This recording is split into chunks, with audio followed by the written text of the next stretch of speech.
Ipinahayag ng Philippine National Police sa pamumuno ni Acting Chief PNP Police Lieutenant General Jose Melencio Nartates Jr. ang kanilang buong paggalang at suporta sa nalalapit na religious rally na inorganisa ng isang religious group mula Nobyembre 16 hanggang Nobyembre 18.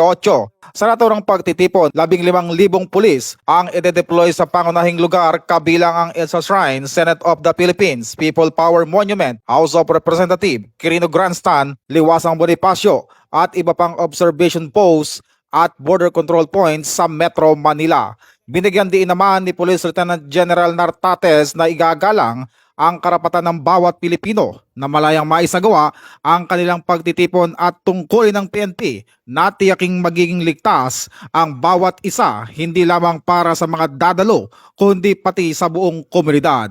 Hinikayat naman ng PNP ang publiko na sumunod sa mga patakaran at makipagtulungan sa mga itinilagang security personnel at maging responsable sa pakikilahok upang maging maayos at ligtas ang naturang religious rally para sa lahat ng dadalo sa naturang pagtitipon.